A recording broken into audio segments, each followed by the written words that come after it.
Por que Roma se tornou o centro do cristianismo?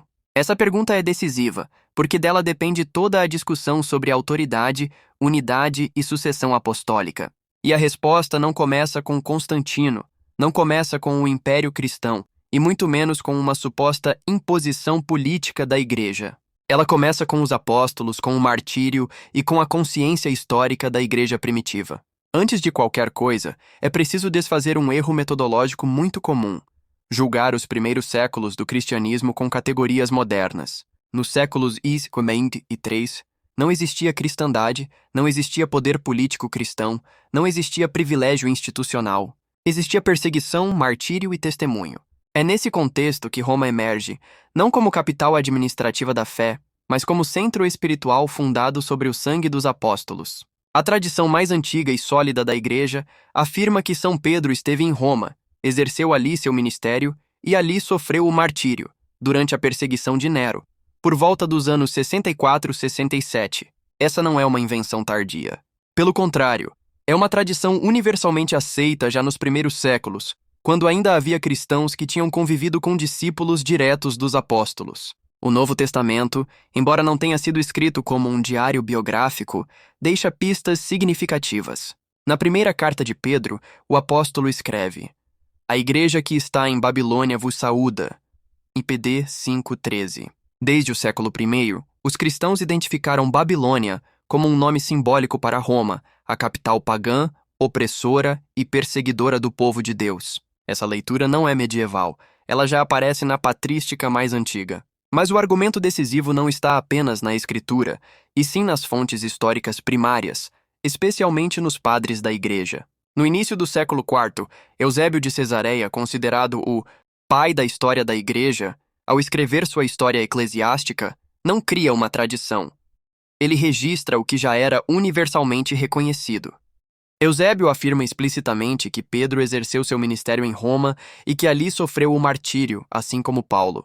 Mais ainda, ele lista a sucessão dos bispos de Roma, começando por Lino, depois Anacleto e Clemente, apresentando Roma como uma igreja com continuidade histórica ininterrupta desde os apóstolos.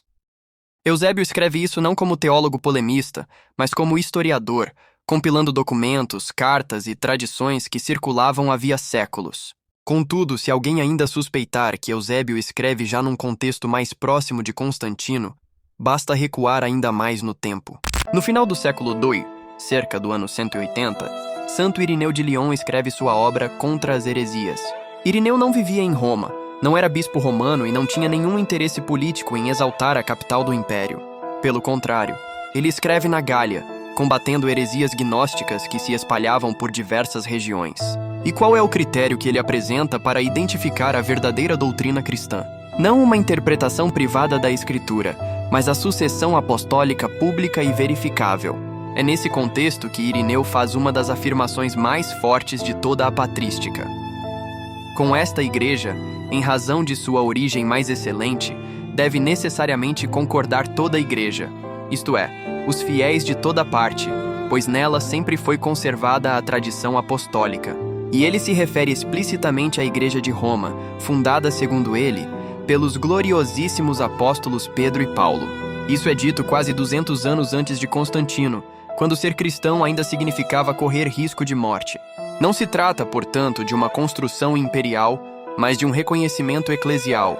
Poucas décadas depois, no século III, encontramos o mesmo princípio em São Cipriano de Cartago, no norte da África.